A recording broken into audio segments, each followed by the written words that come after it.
연령층과 관계없이 한국인 10명 중에 1명이 걸리는 병 아십니까? 화병입니다. 이 화병에 걸리면 뇌졸중, 부정맥 등에 걸린다고 합니다. 면역력을 떨어뜨리는 것은 물론 자율신경계 균형을 무너뜨린다고 하네요. 그런데 이 화병이 유독 또 한국 사람에게 많다고 그럽니다. 왜 째려보냐고, 갑자기 때린다든가, 자기 화를 참지 못해서, 스스로에 대한 화를 참지 못해서 세계 최고의 자살률, 그리고 기분 나쁘다고, 째려본다고, 어떤 이유든지 상대에게 해를 끼치는, 그래서 화병은 한국인 고유의 전형적인 병이라고 해서 그런지 영어로 쓰는 연구 논문에 화병에 대한 특정한 지칭이 없어서 HWABEYUNG 이렇게 화병 이렇게 쓴다고 합니다. 사실인지 잘 모르겠어요. 그러나 화병이 꼭 한국인만의 전형적인 특징이겠습니까? 평생 동안 화를 연구했다는 샤먼이라는 학자는 화를 개인적 차원에서만이 아니라 집단적 차원에서도 일어나는 것인데 테러와 전쟁이 그것이라고 합니다. 전쟁을 조직화된 화라면 테러는 정치적으로 조직화된 화라는 것이죠. 개인적인 차원에서만이 아니라 사회적 차원에서도 화가 얼마나 인간의 삶에서 중요한지는 놀랍게도 세계의 모든 종교들이 화를 문제 삼고 있다는 것만 봐도 알 수 있습니다. 그리스도교와 이슬람은 화를 지옥불에 떨어질 대죄로 여기고 있고, 불교도 시기와 절망, 미움과 두려움 등 우리의 마음을 고통스럽게 하는 독들 가운데 하나라고 규정합니다. 그러나 화가 꼭 부정적인 역할만 하는 건 아닙니다. 아리스토텔레스는 화야말로 지극히 정상적인 인간적인 마음의 반응이고 정신적 태도라고 생각하면서 화가 오히려 두려움을 쫓아내고 사람들에게 위협으로 인식되는 걸 처리할 수 있는 자신감을 주는다고 긍정적으로도 평가했습니다. 물론 분노도 있지만 공분도 있지요. 이 공분은 때로는 상당히 근본적인 사회 변혁의 원동력이 되기도 합니다. 오히려 마땅히 공분해야 할 자리에 화조차 내지 않는 사람들이 오히려 더 문제가 아니겠습니까? 성서도 화를 부정적으로만 묘사하고 있지 않습니다. 구약 성서의 하나님은 때로는 이스라엘의 편에서 화를 내기도 하고 자기 백성 이스라엘에게도 화를 내시는 심판자이시기도 합니다. 예수님은 성전에서 장사하는 사람들을 향하여 채찍을 휘두르시면서 기도하는 아버지의 집을 장사꾼의 소굴로 만들었다고 격분하셨죠.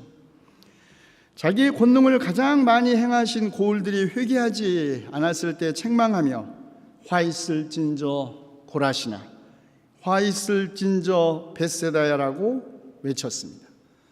눈 멀고 말 못하는 병자들을 고치신 것을 그가 귀신의 대장 바알세불을 힘입어 고치는 것이라고 비난하는 바리새파 사람들을 향하여 독사의 새끼들이라고 비난하시기도 했죠. 아무튼 화 자체는 그 원인과 대상, 폭발하는 형태에 따라서 성격이 규정된다고 할 수 있겠죠. 그런데 문제는 화가 불과 같아서 화를 내는데 자신만이 아니라 때로는 화를 불러일으킨 다른 사람들에게도 상처를 입히고 불처럼 태울 때입니다. 화를 다스리지 못하면 그것이 아무리 정당한 것이라고 할지라도, 아니 때로는 필요한 것이라고 할지라도 자칫 자기 자신과 타인을 같이 태워 깊은 상처를 남깁니다. 그래서 상담이라든지 정신의학이라든지 심지어는 종교들도 저마다 화를 다스리거나 극복하는 구체적인 방법들을 가르치고 있죠. 마음 공부가 그것입니다. 베트남 출신 승려이자 시인이고 평화운동가인 틱나타는 프랑스 보르도에 플린 빌러지를 세워 아주 구체적으로 명상센터에서 화를 극복하는 방법을 가르치고 있는데 주로 걷기, 심호흡, 때로는 단식 이런 것들을 제안하고 있습니다. 도움이 되는 방법이겠죠. 그런데 예수님은 우리에게 화를 극복하거나 다스릴 수 있는 구체적인 수행의 방법을 가르쳐 주신 적이 없습니다. 아니, 우리들에게 화를 내는 것은 지옥불에 던져질 만한 죄악임에도 불구하고 왜 화를 극복하는 법은 가르쳐 주시지 않았는지 놀랍지만, 우리를 더욱 당혹스럽게 하는 것은 예수께서 화를 살인과 같은 심판받을 죄와 동일하게 규정한다는 것입니다. 심지어는 형제에게 라카, 얼간이, 독일어 누터 번역은 원어에 훨씬 가깝게 번역을 했는데 닉스누츠, 쓸모없는 것들이라고 말하거나, 그런 사람은 공유에 끌려가게 되고, 형제 자매에게 바보 이렇게 했어요. 바보라고 말하는 자는 지옥불에 던져지게 될 것이다. 클린턴이던가요? 대선 토론전에서 상대방에게 이렇게 말했어요. 이디오트, 문제는 경제야. 예수님 말씀 따르면 클린턴 잘못하면 지옥 가요. 응? 상대한테 야 바보 같은 놈아, 문제는 경제야 라고 말했지 않습니까? 아니, 세상에 이 바보 같은 놈, 이 한마디가 그래 지옥불에 갈 죄입니까? 여러분 어떠세요? 그렇습니까? 그런데 누터는 이걸 어떻게 번역했냐면, 겉으로서 나를 하나님이 없다고 생각하는 바보입니다. 나중에 제가 이 욕이 다시 말씀드리겠지만, 여러분 이 욕은 누구에게 하는 욕입니까? 여러분 이 말씀을, 저도 옛날 이 말씀 들을 때 내가 옛날 친구한테 이 바보 같은 놈아 헌 그 욕이 생각날 때마다 큰일 났다, 나 지옥에 가게 생겼고 늘 걱정과 근심에 휩싸였는데, 여러분 이 욕은 누구에게 하는 욕입니까? 쓸모없는 놈, 자신은 쓸모 있다고 생각하는 사람들이 하는 욕 아니겠습니까? 실업자, 병자, 여자, 어린이, 장애인, 이방인, 쓸모없는 것들, 이 욕 누가 했습니까? 바리새파 사람들, 율법학자들입니다. 하나님을 모르는 놈들, 누구에게 하는 욕입니까? 하나님을 믿는다고 하는 사람들이 하나님 없다고, 안 믿는다고 무신론자라고 하는 사람들에게 하는 욕입니다. 이 말은 그냥 오다 가다 잘못해서 이 바보 같은 놈, 얼간이, 이런 욕 한번 한 우리같이 소심하고 평범한 사람들에게 하는 욕이 아니고, 이 콘텍스트에서는 매우 의도적으로 예수님이 누구에게 하는 욕이랍니까? 그러면 너희가 옛날에는 율법이 이렇게 말했으나 나는 너희에게 말한다 라고 구약의 율법적 사회와 유대교적 율법 사회와 의도적으로 대립각을 세우고 말씀하심으로써 사실은 이 비난을 받아야 할 사람들이 누구냐고요.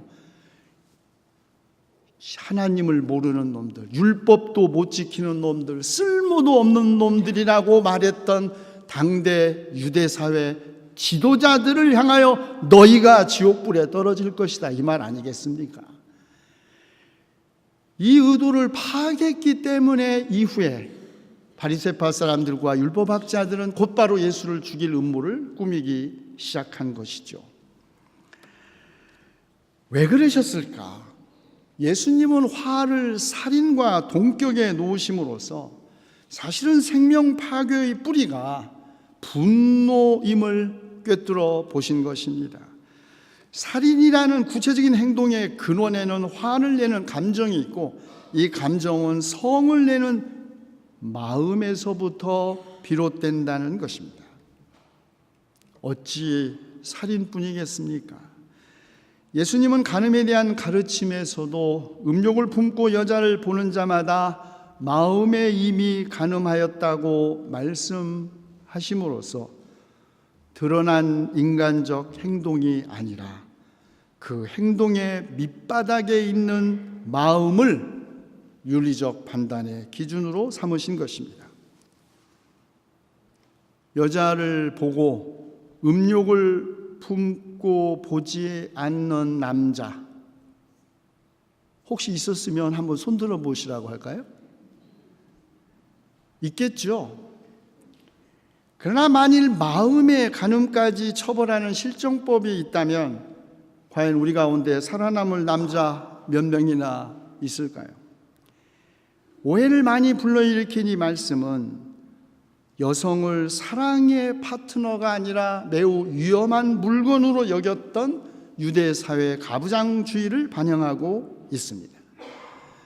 여자는 사랑스러운 사랑의 대상이 아니라 위험하다고 생각했기 때문에 당시 유대의 경건한 율법학자들과 바리새파 사람들은 여자가 저기서 오면은 눈을 감았다고 합니다. 요즘은 이쁜 여자 지나가면 보잖아요, 이렇게. 에? 남자들이 지나가다 이렇게 봅니다. 어우, 예쁘다. 이러는데 그때는 눈을 감았어요.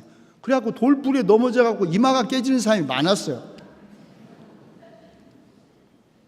아니, 차라리 내가 이마가 깨질지언정 이것 때문에 내가 죄를 져서 지옥에 가지 않겠다. 이것이 바리새파 사람들의 생각이었습니다. 인사요? 악수도 안 했습니다. 오늘 이거 설교 끝나고 일부 예배 마치는데 우리 여수님들이 목사님 악수해도 돼요? 그러더라고요. 네, 해도 되는데 3초 이상 하면 안 됩니다. 네. 어쨌든 혼인법도 마찬가지입니다. 결혼한 여인들이 다른 남자나 비유대인과 성적 관계를 맺으면 간음하는 것이지만 결혼한 남자가 똑같은 일을 해도 그건 간음이 아니었습니다. 철저하게 오직 남성의 관점에서 본 것이죠. 간음을 경계하는 곳에서도 여성의 권리, 인간으로서의 권리가 문제된 것이 아니라 여성의 위험성이 문제되었던 것입니다.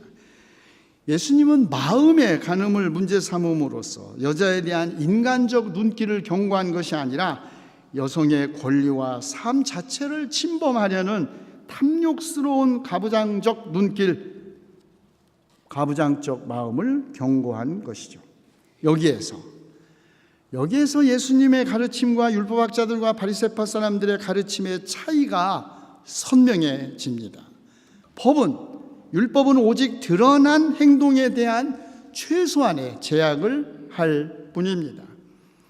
그러나 예수님은 행위 이전에 행위의 근거가 되는 마음을 보게 하심으로써 오직 드러난 행위에 따라 자신을 의롭다고 평가하는 바리새파 사람들의 오만함, 드러난 행위에 따라서 타인, 특히 병자와 여인, 어린이, 이방인 등 사회적 약자를 죄인이라고 규정하여 그들의 삶을 파괴하는 유대 사회 체제를 동시에 성찰할 것을 제자들에게 촉구하기 위하여 이 말씀을 하신 것입니다.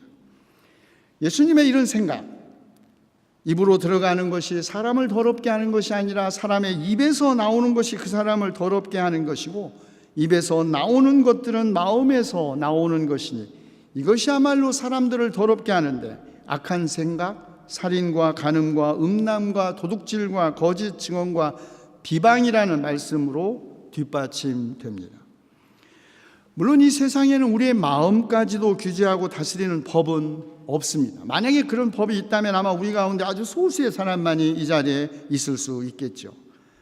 그런데 마지막 하나님의 법정에는 노하는 마음도 심판대에 서게 될 것이고, 형제 자매에게 쓸모없는 놈, 하나님을 모르는 바보라고 욕한 사람들도 심판을 받거나 지옥불에 들어가게 된다는 것입니다.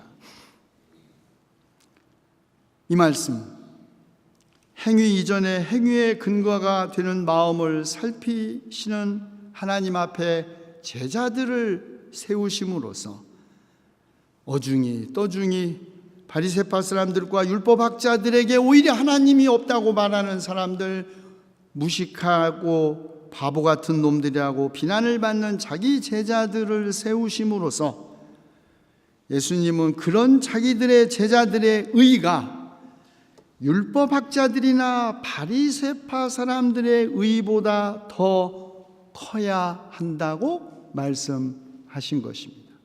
무슨 의?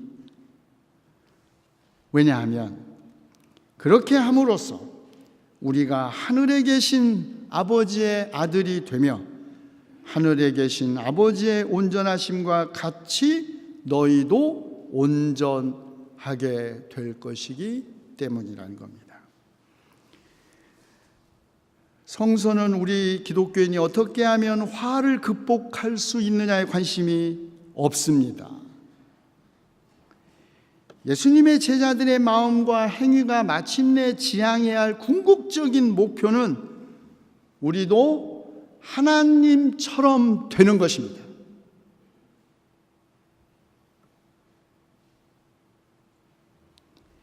모든 율법적 행위, 마음의 완성은 하나님처럼 온전해지는 것, 하나님처럼 거룩해지는 것에 있습니다. 여기서 오해하지 마십시오. 온전함, 거룩함은 인간의 윤리적 무결함이나 완전성이 아니라 구별된다는 뜻입니다. 하나님처럼 이 단서는 이 구별이 제자들을 율법학자들과 바리새파 사람들과 구별하는 이 구별은 수평적 구별이 아니라 수직적 구별이라는 뜻입니다. 왜? 하나님은 하늘에 계시니까. 율법학자들과 바리새파 사람들은 끊임없이 수평적으로 자기 어깨 높이에서 사람들을 평가하고 자기 자신을 평가했습니다. 자기 어깨보다도 조금 높으면 아부하거나 자기보다도 조금 높으면 얼간이 하나님을 모르는 놈, 자기 어깨 높이보다도 낮은 사람은 바보 같은 놈이라고 비난을 한 것이죠. 바리새파 사람들은 다른 사람들과 끊임없이 수평적으로 구별하여 자신을 거룩한 사람으로 여겼던 것입니다. 그래서 율법을 지키지 못하는 사람들을 경멸하고 윤리적으로 흠 있는 사람들을 가까이 하지 않았던 것이죠. 이들은 성과 속을 구별하여 사람을 차별했습니다. 어깨 높이에서 다른 사람들과 비교하여 자기보다 낮은 사람은 바보 같은 놈, 쓸모없는 놈이라고, 자기보다도 높으면 하나님을 모르는 바보라고 경멸했던 사람들, 그들이 바리새파 사람들, 율법학자들이었습니다. 그러나 예수님은 그의 제자들을 수직적으로 구별하도록 하나님처럼 온전하라고 요청하셨습니다. 수직적 구별이란 무엇입니까? 전적으로 하나님의 자비에 의존하는 삶, 우리 자신의 능력이나 우리가 가지고 있는 잠재력이나 인간적 능력이나 가능성이 아니라 하나님의 은혜가 없이는 살 수 없는, 그분의 자비가 아니고서는 죄로부터 용납될 수 없다는 믿음, 이것이 수직적 구별입니다. 그리고 하나님처럼 온전하라고 때 쓰인 이 말 텔레오스는 텔로스, 끝, 성취, 완성, 종말에서 유래된 말로 구분하지 않고 나누지 않는 전체성, 그러므로 하나님과 하나 되는 것을 의미합니다. 예수님의 제자 오늘의 그리스도인은 자신을 다른 사람과 구별하거나 다른 사람을 차별하는 데서 자신의 우월성을 찾지 않습니다. 화라는 것도 결국 자신을 다른 사람과 구별하는 데서 일어나는 것 아니겠습니까? 다른 사람의 다름을 참을 수 없고 긍정할 수 없기 때문에 일어나는 것입니다. 그러나 예수님은 우리가 예수님의 가르침을 실천하면 하나님의 자녀가 되고 하나님처럼 온전해지리라고 말씀하셨습니다. 우리가 이미 하나님의 자녀가 되었기 때문에 화를 내지 않는 것이 아니라 화를 참으면 하나님의 자녀가 되리라는 약속입니다. 우리가 하나님의 자녀가 되었고 하나님처럼 온전해졌기 때문에 예수님의 가르침을 실천할 수 있는 것이 아니라 우리가 실패하고 또 실패하도 하나님의 자비와 은혜를 힘입어 끊임없이 예수님의 말씀을 실천해 가면 하나님께서 우리를 하나님처럼 온전하게 만드실 것이라는 것이죠. 하나님의 조건 없는 용납과 하나님의 무한한 사랑을 경험한 그리스도인에게는 용서하지 못할 자기 자신과 타자는 없습니다. 그러므로 우리는 하나님의 온전함에 이르기 위하여 하나님의 자비와 용서 안에서 끊임없이 노력할 뿐입니다. 그러면 여전히 죄인인 우리의 의가 바리새파 사람들의 의보다 더 크다는 것을, 우리의 마음이 율법보다도 더 크다는 것, 하나님의 나라에 대한 꿈이 우리의 참기 힘들고 극복하기 힘든 현실보다 훨씬 더 크다는 것을 하나님께서 여전히 죄인인 우리를 통하여 세상에 증거하실 것입니다. 기도합시다. 주님, 우리는 어떻게 기도해야 할지도 알지 못하지만 성령께서 친히 이루다 말할 수 없는 탄식으로 우리를 대신하여 간구하시며 우리의 약함을 도와주시니 감사합니다.